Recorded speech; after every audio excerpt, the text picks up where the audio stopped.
Okay, I think we are live now. Yeah, Just before we get started, a quick audio check, everyone, if our audio is good. So, see, you yeah, can good for hear me. me, right? Loud and clear. Awesome.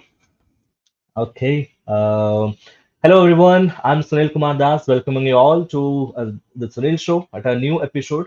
So, we have our guest today, Sri, welcoming you to the show. I'm really Hey, happy to have you here. Thank you, Sunil.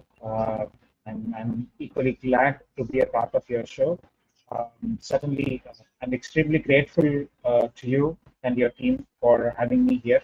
Um, I have been someone who's very recently started following your shows, and you are truly adding value to by sharing knowledge, by bringing the best people on board, and having excellent conversations, which is certainly useful across like more of a 360-degree feedback, or sometimes I should term it as Sunil's 360-degree podcast with multiple learnings. Thank Thank you so you. much, Sunil. Thank you so much. And we really appreciate your time as well. It's Saturday, but you have opted to be here and spread the words and your wisdom with the audience.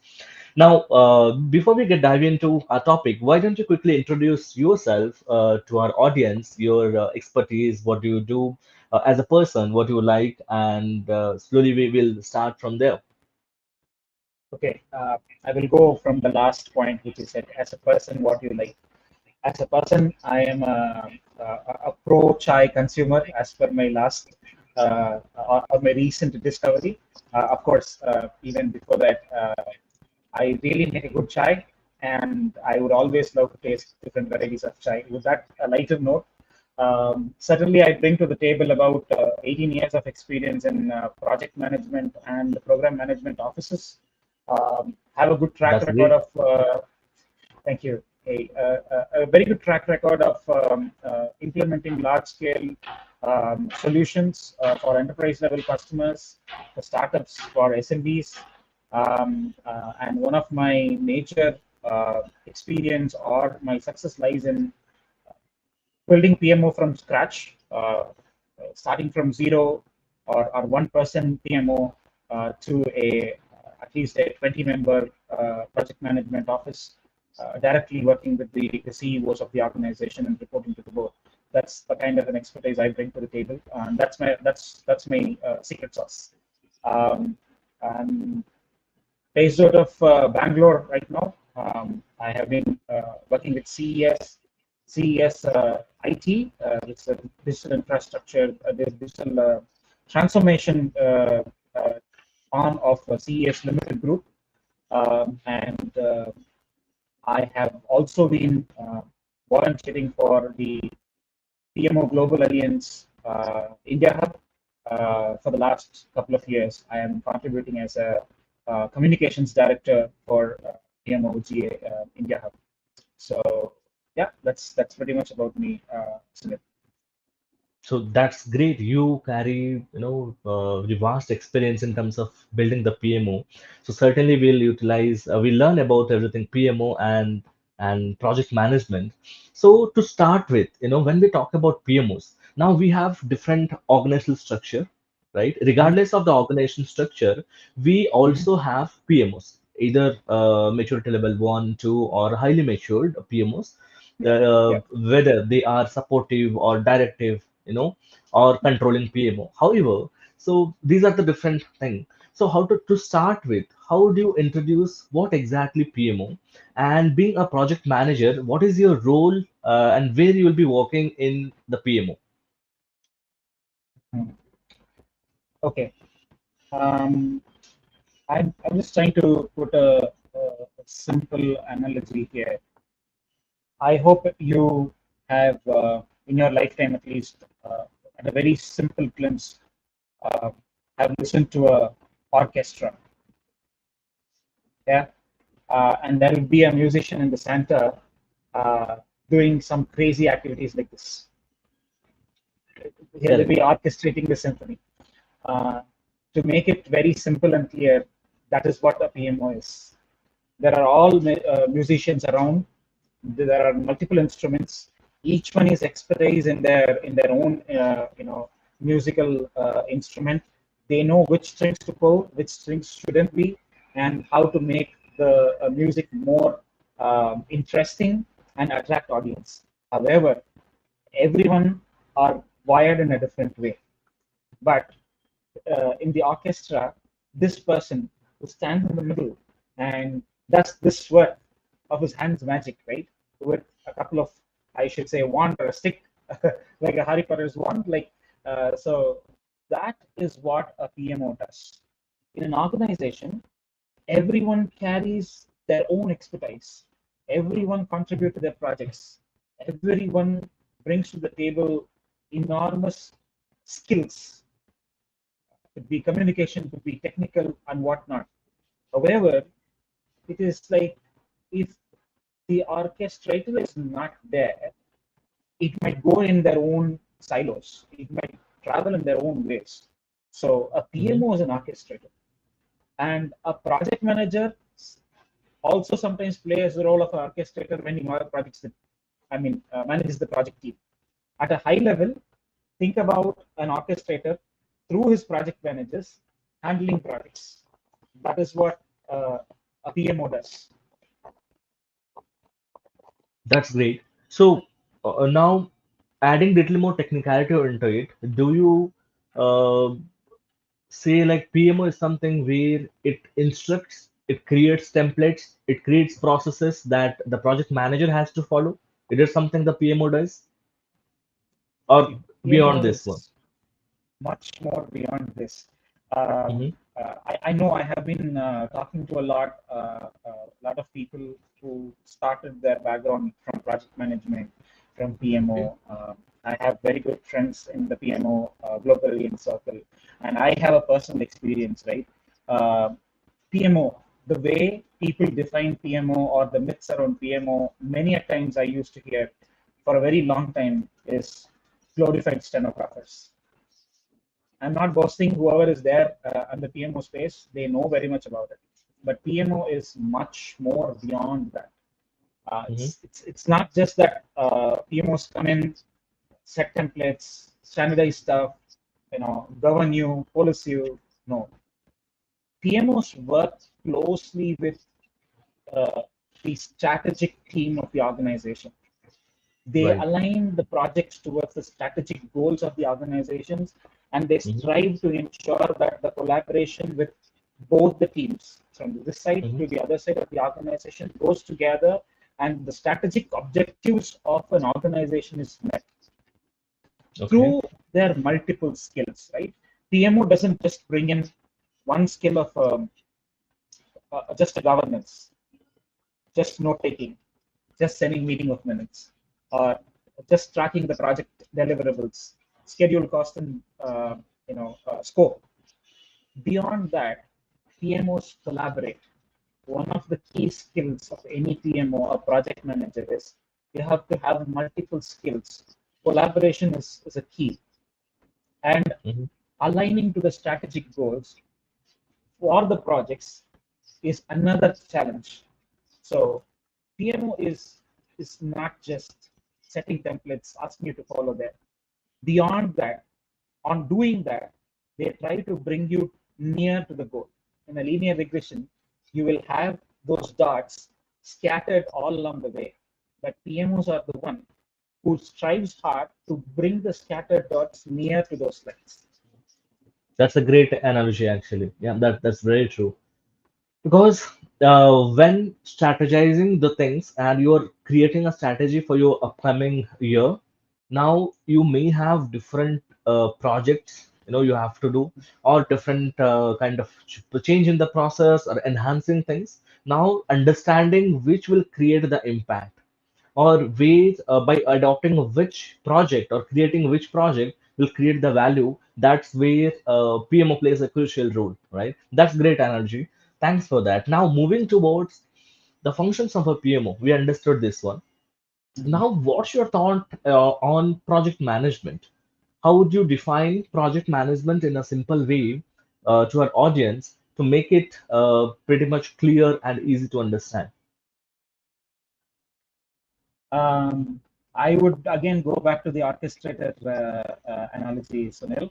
Um, Now, PMO is a bigger orchestra.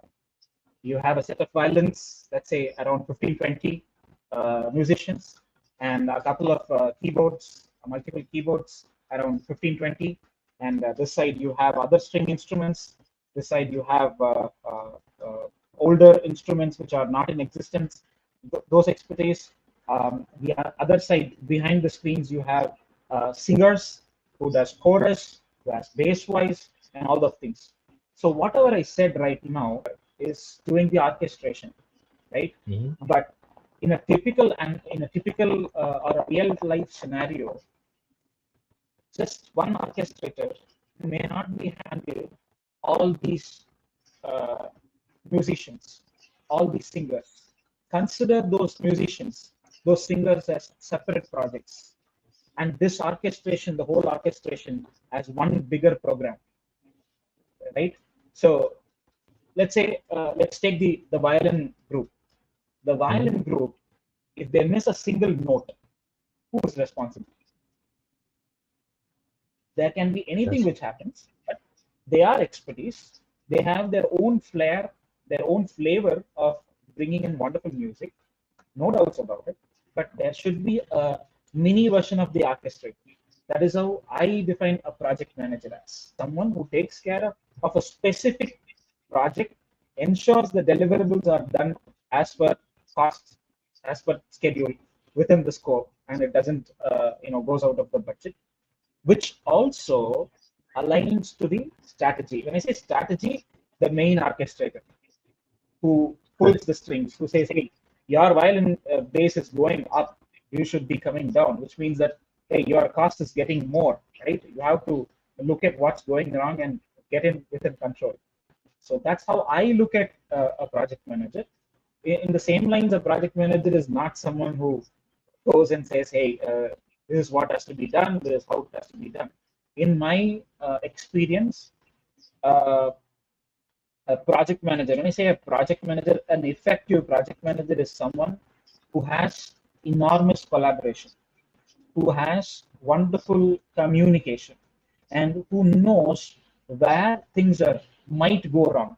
More like a fortune teller or a astrologer, right? Sometimes how or where a thing can go wrong, and how I can pull the strings so that this symphony doesn't have a miss from the violin team. So that's how I would define the role of a project manager, uh, Sunil. So that's great analogy again.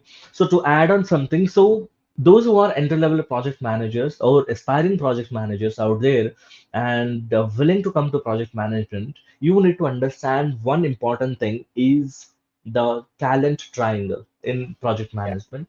So when we go ahead with the triangle here, so first thing we need to remember is all about the technical project management. Second, vertical is our leadership. And third is business, understanding the strategy and the kind of organizational part. You know, so these are three very important things you need to understand. When we say technical project management, understanding what project management is all about, understanding what techniques we should use, understanding what sort of tools we will be using, everything about project management. That's how we say technical project management. It's not about you need to understand any programming languages or technical stuff, but the core things of a project management. That's we need to understand. And second important thing is leadership. And when we say leadership, given the dynamism of this industry, IT industry now, you as a project, you cannot predict the uniqueness, the challenges your project will have, right? And you yeah, cannot predict what or how many members of team you will be leading. For that, yeah, certainly you have to have leadership skills. And again, just a summary, when you're talking about leadership skills, it's nothing but communication. It's a whole bunch of lot of things. It's not about leading the team. It's all about effectively leading the team. Coaching, mentoring, communication, both oral and written, and conflict resolution, motivation. When you combine everything, emotional intelligence. Then you say leadership skills. That's the second vertical. Absolutely. And the third vertical is all about understanding the business. So let's say you're working in a pharma company or healthcare industry. You as a project manager have to have little understanding of that particular industry. That's how you will be able to do some market research and you thrive at your workplace. If you are working in e-commerce place, you need to understand what e-commerce is all about, how market reach is, the segments and everything. So it's a basic thing for all the entry level project manager. You understand that triangle, this talent triangle. First leadership, then your organizational and business strategy, third the technical project management. So yeah, Perfect. moving towards the third one, going ahead. So when we say a project manager is working within a PMO, right? Mhm, So mhm. how PMO controlling a project manager or kind of ensuring project managers following the rules or the policies set up within a PMO. So what sort of points they have? So how would you say they manage the whole holistic view of the project management? Um, I'll have to share my views here. When I say my views, it's my personal opinion. Hmm. I think we have to move away from the terminology called as controlling PM, right? Okay. Hmm. In the world of evolving technology and evolving skill sets, Hmm. control is not on human beings because you are working with human beings, right? So Hmm. that's my perspective. I would rather call that as a consultative PM because Hmm. I have a reason why I say it's a consultative PMO, not a controlling PMO. That is the Hmm. highest maturity of a PMO in any organization across the globe, right? A controlling PMO. But I would say it is a consultative PMO. Why Okay. I'm saying it's a consultative PMO? Because a PMO could set standards. A PMO could a lot more of governance, building structures, building walls against you, holding the project managers responsible. However, a mature PMO would definitely understand nothing comes out of control. If I exert my control on you, you will have hatred towards me. Am I right in saying that? Yeah. Right? So if I have to say, hey, Sunil, this project is going above and beyond my budget. What are you doing in controlling the scope? Ensure that tomorrow the scope is controlled and in next 1 week, next sprint, I have my project budget within the control. How does Hmm. this sound? Rather, a PMO coming to you and uh, sitting with you and discussing, hey, Sunil, I understand that there are challenges. I'm sure you are really working hard. Can you please come up with your analysis of what are the factors, key risk items, which is dragging this project towards uh, a budget overrun and a scope creep? Can you please let us know so that we can help you in a better way how to control it? Which one would Right. you like, Yeah. Sunil? Yeah. From the communication point of view, definitely the second one because the approach what you followed is really fruitful. Yeah. Very And encouraging. Yeah. and on which approach would you act faster?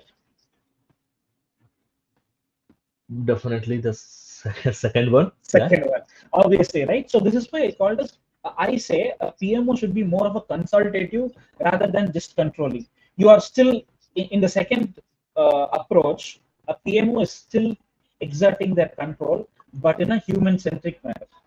So Hmm. you have a problem tomorrow, you will not think about anything. You will reach out to the PMO and saying that, hey, I am having these problems. Can you help me out? How I can control this? Is that something else which you can help me out? So there, it is not a push strategy, it is a pull strategy. Correct. So this is how a project manager and a PMO is like a mentor and a mentee relationship. It is not a teacher and a student relationship where like the olden days of teacher and student Hmm. relationship where if you don't do the homework you have to stand out of the class, right? So this is a Hmm. mentor and a mentee relationship. A mentor doesn't push you off. Instead, a mentor helps you to overcome your challenges and your success is a mentor's success. So that's how I would define a PMO and a project manager's relationship to be in an organization. I think I'm also seeing that is something evolving with major organizations. At least when I talk to my community members, known people, and a couple of guys when I do my career counseling to few mid-level career professionals, they are also noticing this change is happening. Yeah, Mhm. obviously, evolution is something. A change is something which you cannot stop, and the change is always change. Correct. No.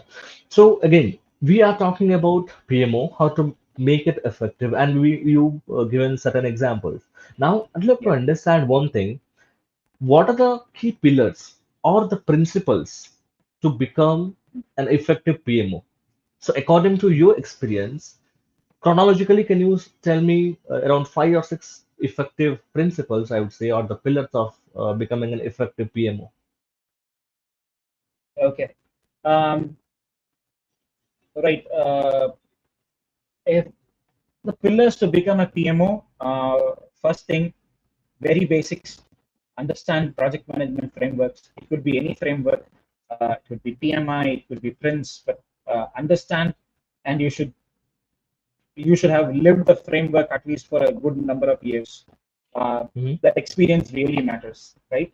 Um, Number two, you should be an excellent communicator. Number three, someone who has to learn, adapt, and exert the experience of a specific um, industry vertical or a technology. Else, without knowing it, you will you will be sucked into multiple other aspects. But learning around the industry and the technology, at least a very high level, know Hmm. the know-hows of it is very, very crucial and important. Flexibility and adaptability is the baseline, right? Nothing will happen when you say, hey, just get it done. No. Every organization, every project has its own pros and cons. Nothing Correct. is uh, a t-shirt which is fit for all. Everything is a tailor-made, custom-made solution. So a PMO is also a tailor-made, custom-made solution based on the organization, the strategy, the project, and everything. So you have to have a flexibility, and you also have an adaptable mindset as the changes are evolving. And you should also look at more often continuous improvement aspects. You get a feedback, don't go down and say, hey, no, this is not for me. No, everywhere there is a criticism, everywhere there is a negative feedback. Learn out of it and come out better, emerge out as better.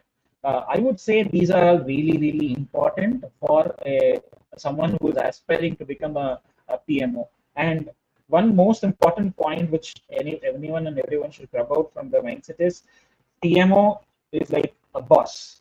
No, PMO is someone who helps the whole organization succeed, help the strategy alignment, help the project's deliverables, and everything goes together.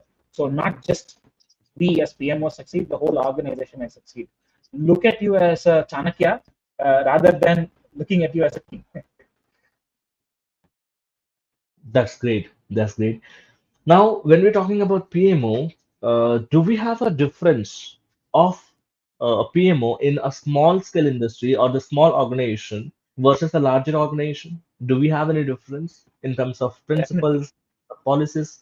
So, if yes, what are those? How it will be?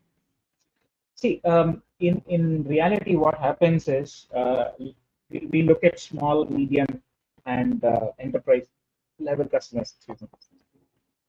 Hmm. Um, in a small organization, I'm just sharing whatever in my experience, right?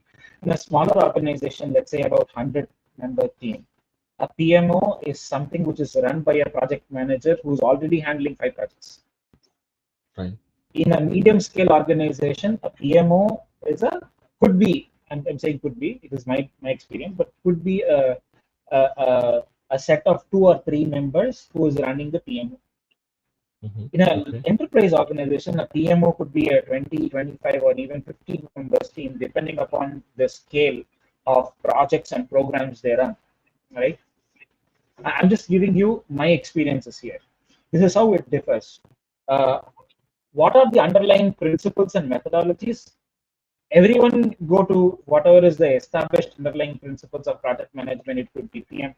Mostly, I have seen PMI, PMBOK frameworks, and everything has been implemented. Agile uh, has been there. But regardless of that, every PMO is custom made for them. In a small organization, a project manager who is taking care of the PMO knows his own flaws and knows his own challenges. There, it is only a data collection PMO or a very much supportive PMO. In a medium scale industry where there is a separate team, sometimes there is a hybrid of a supportive PMO and also a very nascent stage of PMO who helps in uh, standardizing few processes. Correct. In mostly, that's where the maturity starts. This is the like very basic level. In enterprise level, very established, perfect tailor-made solutions for each accounts or each projects which come in or each programs which come in, and they have established approaches, tools, early warning indicators, risk factoring, uh, qualitative and quantitative risk analysis at a program level, and Mhm. as well delivering mentorship guidance at a project and program level is also there in place. So this is how, based on the size of the organization, it varies. I think you have one last question for startup, but I will reserve it for the last once you spell it out. Yeah, yeah. So that's correct. So now, when according to the scale of the organization, the policies, procedures, and the level of effort that we put to build the process around it, it differs. Now, Yeah. yeah, I'll come to the startup one as well. So, given India is one of the largest, countries where we have a lot of startups, it's emerging now. Mhm. Given this one, startups are really getting funded for this their business or the nature of business. Now, in order to succeed, you know Mhm. being a startup, what sort of initial steps one should follow to establish a basic PMO and slowly climb up the ladder of the maturity level of the PMO? So how to set up a basic PMO actually? Right. A startup always does a lot of heavy lifting, right? With a Correct. minimal funding, though you get funding, it would be focused on their MVP development or capturing the market or marketing activities and other things. Uh, in my humble opinion, any startup can have one person Hmm. doing a part of PMO's role to start with. Okay, what they can do, if I can come with my own chai wala analogy, Correct. I definitely hope you all would have gone to a local chai shop and with your friends or with your colleagues tried to have a couple of cup of chai during your evening break or in a leisure time. How does a typical small chai shop look like? How many times have you seen only one employee, one, I mean, maybe the owner of the shop, preparing chai, getting the orders, preparing chai, getting the money, giving the change back, and managing it? Or how many times you have seen there are two people, at least two people, the one probably the owner who is sitting and getting the orders, redirecting the chai maker, and giving the different varieties of chai. Usually the second one works a lot. We have seen them a lot, right? It's not just one chai wala who usually does that. So consider the one who is sitting in our second analogy. Consider the one who is sitting and collecting the money or the revenue and redirecting the chai wala to prepare the chai which the customer asked for. Let's say a ginger chai or a cardamom chai or just a black tea, just a lemon tea. So this is the flavors this person is giving. So similarly, either you are a founder, co-founder, or uh, you have your startup well established and you are making good revenues. Have one person like someone who is sitting under the gala and getting the money and redirecting your chai wala to prepare the chai which the customer needs. That is where you Hmm. are helping the organization to cater to the customer needs. At the same time, the strategy of satisfying the customer is also there. So this is how Correct.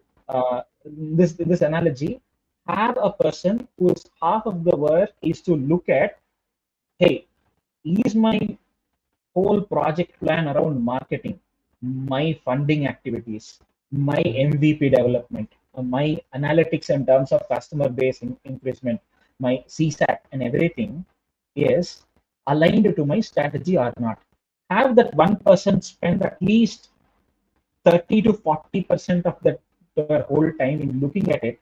So that Mm-hmm. person will help you in understanding, sir, things are going good here, things are not going good here, and this is where you need to focus. And since he knows, because his other role is to play as a judge, or to play as a devil's advocate himself, he will also see how to strategize and make things better. This is for a very, very nascent stage startup. But if a startup is really good, wonderfully having excellent funding and all those things, you can happily have one PMO individual, or maybe a two-member team, one exclusively for data collection, governance, setting up their processes and policies, templates, or managing your tool and everything, and one other person who helps hand in hand, or who closely works with the founding team and also the funding team to ensure that the strategic objectives on the financials, on the product, are met on a continuous basis. That would be my take, Sunil, or my piece of advice to everyone on the startup space. Correct. Now, one thing, when startups or people are striving to set up a PMO and they set a PMO, now what are the Mhm. immediate benefits of a PMO, you know, Mhm. that a startup can realize? So, how can Mhm. you list out the benefits? If you do so, you will realize these are the benefits. Right. See, number one, right? Again, let me go back to my signature analogy. I would say, uh, Yeah, you now you know the now you know who's your customers are. correct. There is one person who is sitting, taking the orders, giving the KOT to the chai wala, or the chai maker, and collecting the information. Right? Consider Mhm. this part of the person as the PMO, like in our analogy. Now you have data, right? With this data, what you do is you know exactly at which part of the day your Adrak chai ka sales peaks up. You know at exactly at which part of the day your lemon tea sales picks up. You exactly know at what time in a day or a week your samosas gets emptied up. And if you are emptying your stock at that particular time, that is an indicator for you. So Mhm. these data helps the startup owner or the startup itself to have a very structured approach on what their customer wants and how they can cater to the customer needs. Basically, you are understanding the client's expectation and pain, and you are stocking up things as per their needs. Let's say, for example, on a Saturday evening, your e-commerce site, your startup site is always having millions of traffic, but that's when it goes off. You know the data, you have the data, it has happened like 4 times in a row, and now you know how to spin it up and how to spin it down. So you are giving a better experience to the client, right? That is number one. You basically understand the client's expectations and the pains, and you serve to them. That is a major value, right? So, um, understanding the nature of demand at what time, along with the market niche, let's say the audience or the age group, accordingly, yeah, you build the capacity. So that's how you will correct. be able to serve in a better way. Yeah. Exactly, Yes. exactly. And now you have extremely, you have data, right? With this, what we can do, we can understand the market, we can spin Hmm. up, spin down, but at the same time, this data will help you to understand what are the risks you have on your table, what Okay. risks will come and hit you hard, and what risks are something which you can delegate and get it corrected. So you are having a more of a early warning indicators. You can Correct. connect the dots and see how it will affect your strategy Hmm. at a very simple layman terms. That is number two.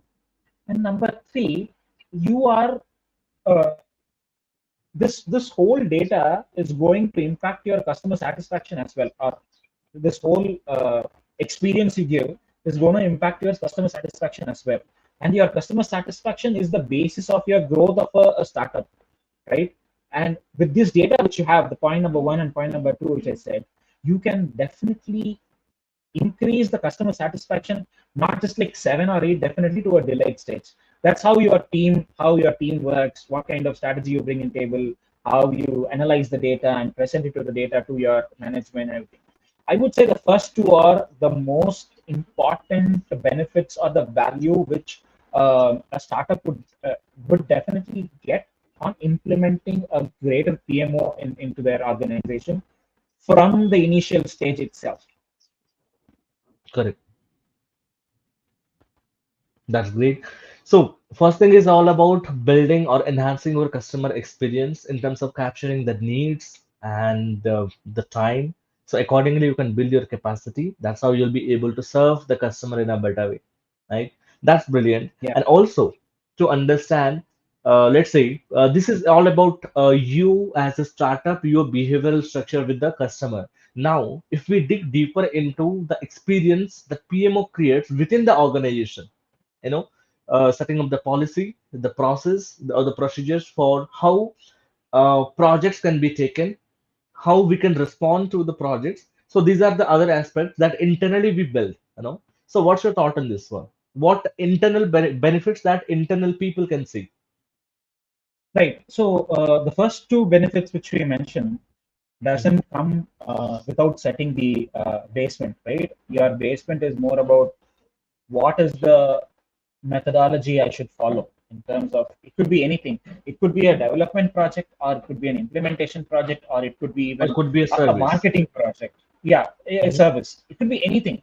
You name it. Even there are organizations which has HRPM. There are Mhm. organizations which has Correct. SCMPM, right? Right. So regardless of the support functions or the line functions, what is the basis? You are defining the ways of working, Correct. right? I'm running a marketing, I'm running a Google Ads today for XYZ audience. So who has to review it? How is it going to benefit me? What is the cost it's going to incur? Do I have the budget to do it? And is it a go or a no go? This is Correct. a structure, that is a basement you need to build, first thing. Second, just not setting up the process, you should have proper governance. Process anyone can set, but governance is something that is the core responsibilities of a PMO, because a breach in a governance, a leak in a governance can extremely while away your strategic goals of the organization, right? A governance is as important as you set the process. So So, governance is very another sorry to thing. interrupt here. Yeah, I'd like to Yeah, interrupt yeah. for a minute here. Now, when we are talking about governance, could you please light on something on this particular word because it's very heavy. So, could you light on something on governance? How, what exactly it is? Then you can go ahead with, the continuation of our topic. Okay.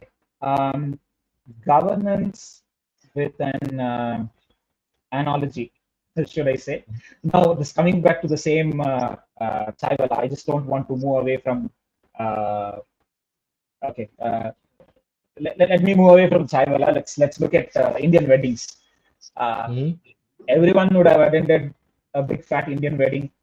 Most of the Indian weddings are big fat Indian weddings. So everyone would have attended the Indian weddings. So imagine that you are organizing, or you are the senior member of the family, and you have everything set. You have given the decorator an advance, and the decorator has to come and decorate something. You have given the chai wala to bring special chai for you and serve the whole crowd at a specific given time. You have a your catering services, a food delivery guy to give a specific snack, a unique snack at some given point of time at some. This is the setup you have done, right? This is the processes you have set.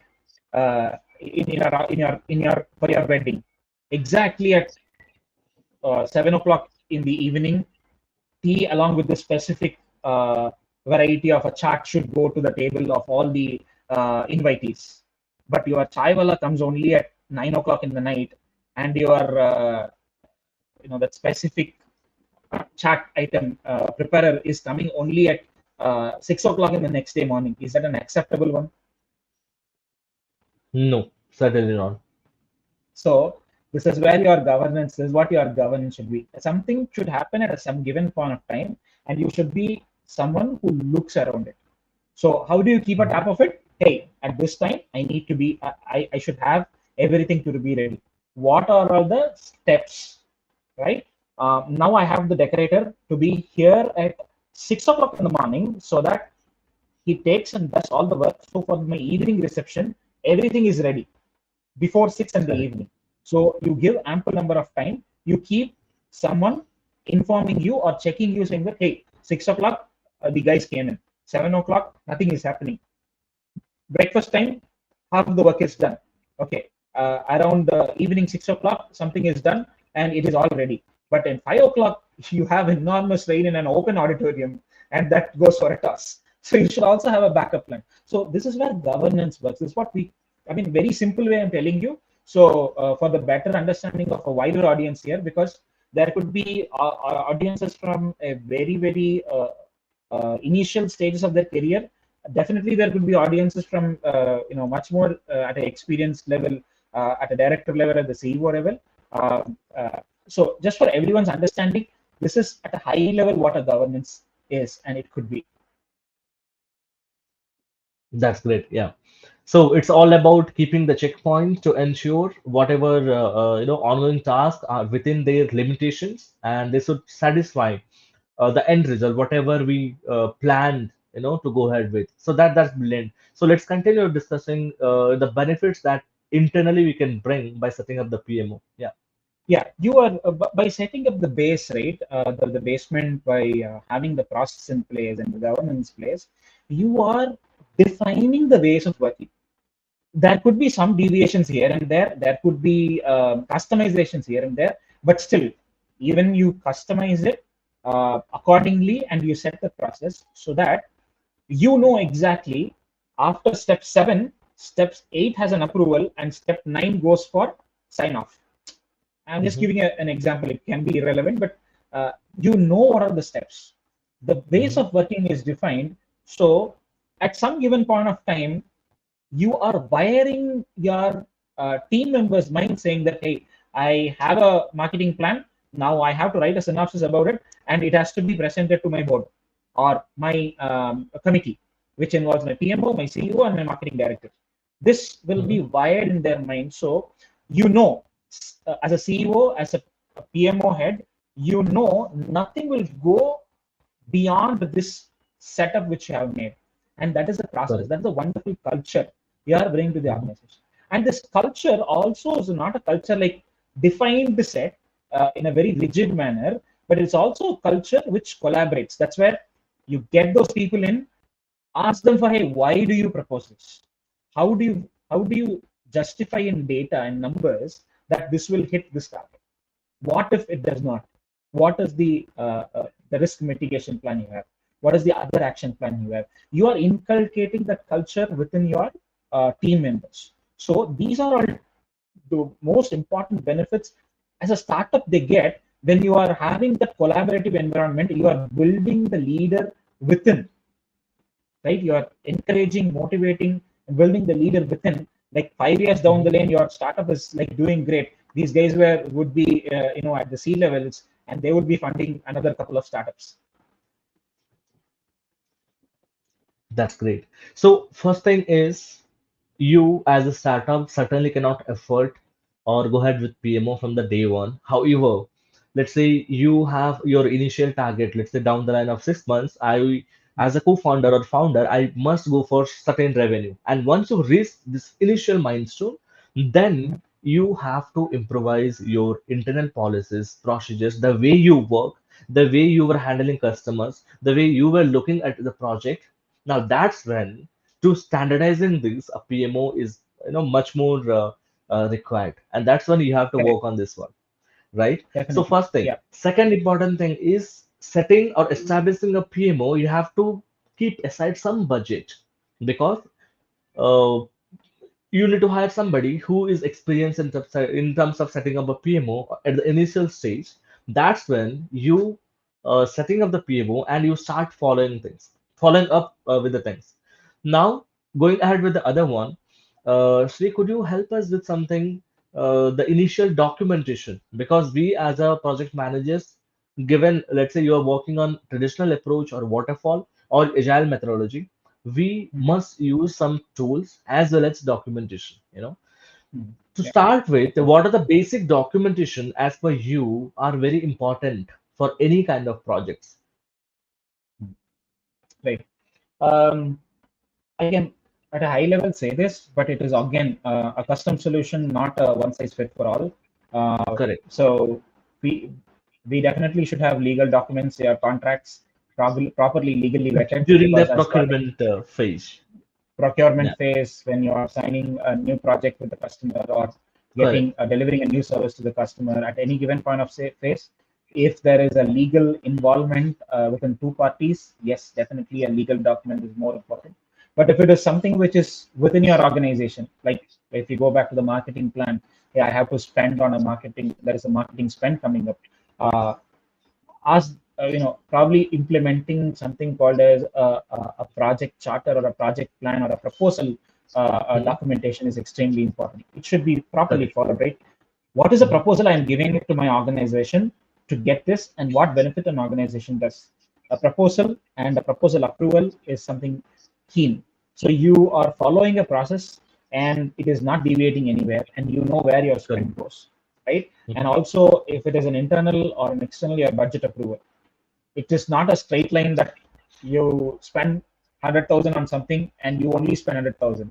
There could be travel expenses, there could be other expenses. So there should be another right budget expense related approvals on there. If it is a project, I would strongly request in preparing a project charter, which acts as an initiative, a kickoff of a project. Why a Correct. project Yeah. charter? Definitely, folks, even within my team itself, we have the good discussion. Like in the world of agile, do you really need a project charter? Well, Mhm. agile, in my understanding, learning ACP and Scrum, Safe, and all those things, nowhere it is saying you shouldn't have. There shouldn't be like there should be only zero documentation. Agile No. is Right. an approach, right? So with that, an initiation is extremely important. If you are moving away from one project or there is a new project member coming in, just provide this documentation. They have all they need, right? And any know-hows, your risk tracker is something you definitely have to maintain. I strongly recommended it. Risk is tracking a risk is not a tough job. It is extremely easy. Wherever you feel something will fail, just track it as in which area it will fail and put a number towards it. That's all about it, and you will start working towards how to overcome that. And that's exactly what I would say my junior fellows when I hire them, right? About what is risk management. And third most important thing, what is the list of deliverables you have to give towards the medium and or the end, and also a budget tracker at a very high level. I'm saying it as budget tracker, but PMI and other methodologies also have a different names for these documentations. And finally, a lessons learned and a sign off, which means that out of this you learned all these things, and this learnings will be implemented in the next project which you are taking. This is for the project and for the organization as well. And sign off is saying that I have successfully delivered this, we have successfully delivered this service to you, or we have successfully got this service from you, and my marketing plan has been successfully implemented, and this is the ROI I get out of it. Those are at a very very high level. You limit to 5 6 for a very much of a startup or a mid-scale mid-level industry. So you are not missing anything else. You are Correct. intact, and you can, anytime the data is there for you to pick it up and have a look at. Correct. So project charter is something very initiation of the the initial level of your project. It's the start, a formal start, Yeah. and your project closure document is something which help you to go for a formal end with all the requisites what you have. That's brilliant. So when you talk about you mentioned something about risk, so uh, what's your approach towards risk identification? It's one of the key phase where from the day one we try to identify all the possible risks from all the corners, probably from the process point of view, technical technology point of view, human resource point of view, budget. Lot of angles are there. So what's your take on this one? What's uh, some tips you would give for the risk identification or the risk management? Right. Uh, this is something which I always tell my team. It's either a new member, a very junior member, or a little experienced members. Uh, Risk is simply nothing but put yourself in the shoes of a CEO Mm-hmm. and ensure that whoever is a team, the project team which you are working in, you have to pay salaries end of the day. And now you Mm-hmm. have the responsibility, you have the ownership. Think through where you would possibly fail. That is where you are looking at as risks. I mean, a very layman term, right? That is all Mm-hmm. risk. Now you have identified risks. Put a number towards how soon this might happen. The possibility of failure, how soon this might happen. So Correct. rate it. I mean, prioritize with a number. You start from the highest to lowest. So Mm-hmm. let's say something will happen. You have rated it 10, which means it will happen soon. Then start working on how to ensure that you will not make that to happen. So you set to failure. That's a Correct. simple line. This Mm-hmm. is this is how I learned risk, and you can go broader, but for uh, for someone to understand what risk is, sometimes risk is a high level term. So risk is something a scary term, but definitely not. Risk is all a problem which may set your project to failure. Just identify the problem and start working towards it. Then you will have a mitigation plan towards the risk, and you will ensure the project is successful. But always Correct.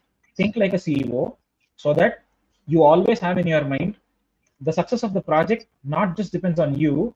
The success of the Mhm. project is also paying uh, salary to your team members, motivating them, and most importantly, delivering value to your customer.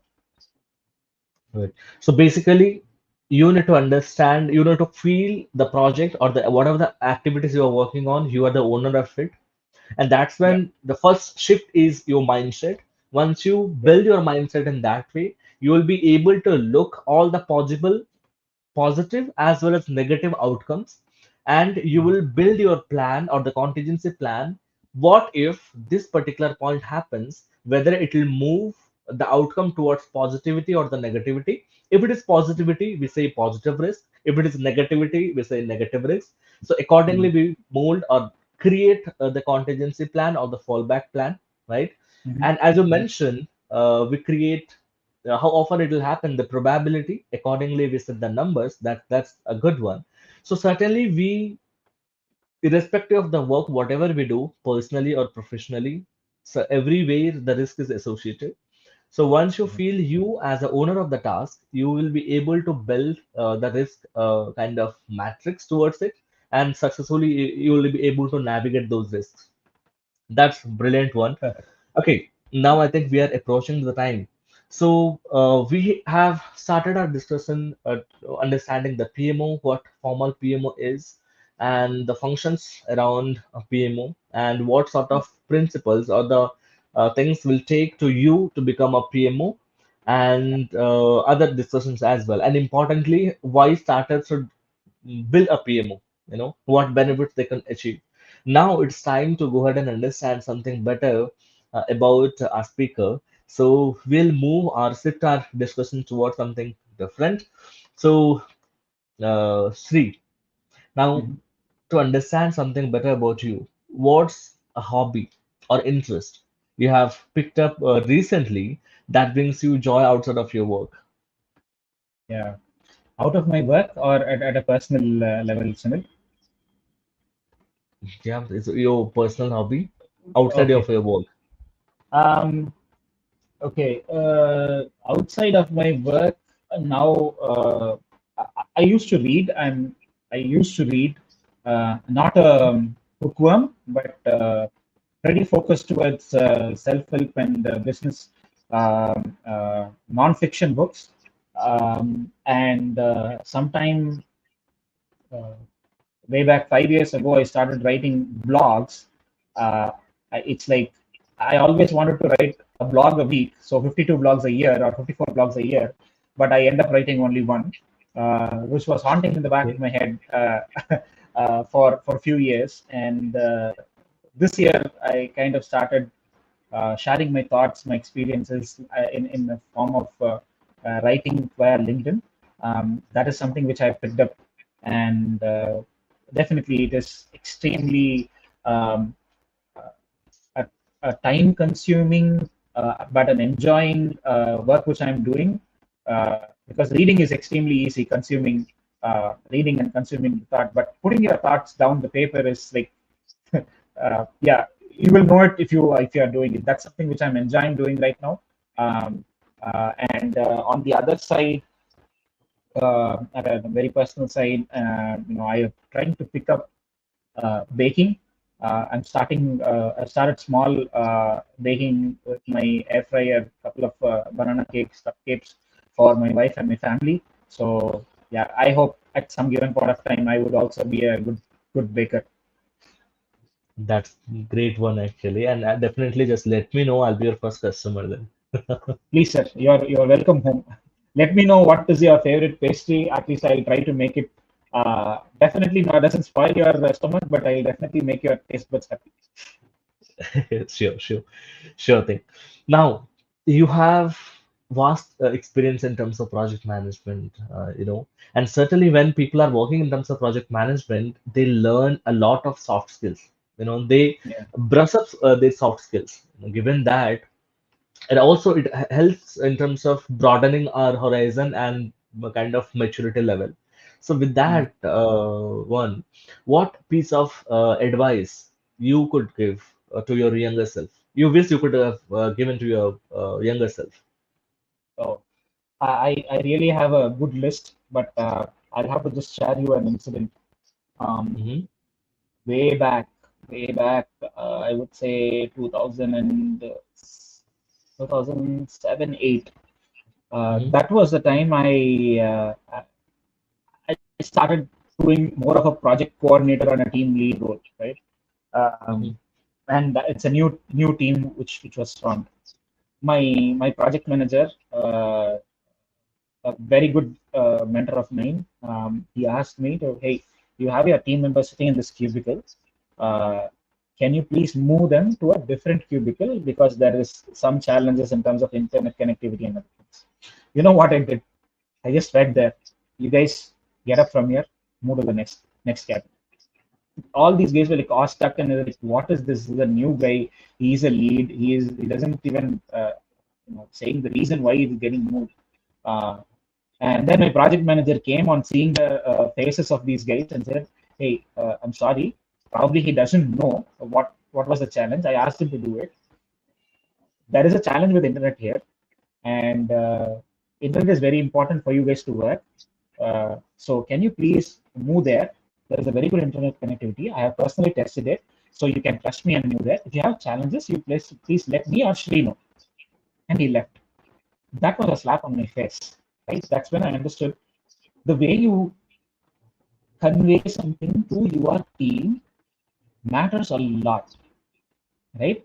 You have to tell them things in a manner where it it empathizes. You have also empathized them. My project manager actually very clearly said, right? Yeah, I tested it personally myself.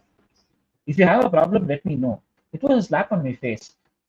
That uh, to get out of it, right? To get out of that more of a autocratic communication, it took almost like 6 months for me. Every time I go to my team, hey, I want to get this done. But after like 3 months, I like, okay, I should not say that. How should I say that in a nice way? How should I convey my pain to them? How should I get understand their challenges and help them out? It took really good 6 months. But at the same time, This kind of communication will help you. Assertive communication will definitely help you in shaping up your career much more better. This is an advice, I would say to myself at the very initial stage of my career, so that I would have been much more better during the course of my career.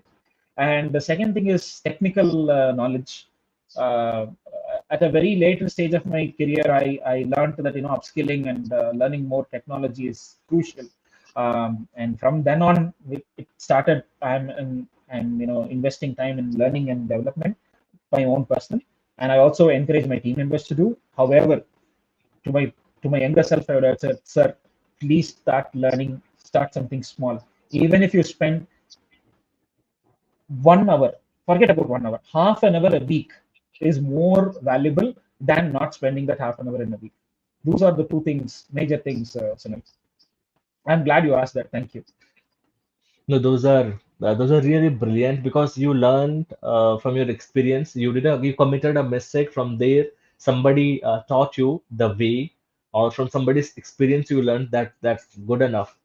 And also to summarize this one, always communication is very, very important whenever you are planning to come to a leadership role where, or the people to become a people person where you will be dealing with people, throughout your day, Yeah, and that's when communication is very, very important. So you need to understand the tone, you need to understand the pitch, you need to understand whom with you are talking, and also you need to understand what are the different phases of your communication, how you should break that down, and that will certainly help you to portray your feelings or thoughts and get the work done. That's brilliant one. absolutely. Okay, I think we are done with the time. So we have learned most of the things about PMO, and we had a fruitful discussion and insightful discussion with our guests today. So Sri, thank you so much for your time, and it's certainly Saturday evening. There are a lot of other things to do. You have invested your time here and enriched our knowledge. I really appreciate this one. Thanks for your time. Thanks, everyone. We'll meet soon with another episode with another guest. And till then, take care and see you soon. Talk to you later again. Thanks, Sri. Thank you, Sunil. My pleasure, guys. See you. Yeah. Happy weekend. Bye now. See you. Bye bye. Happy weekend.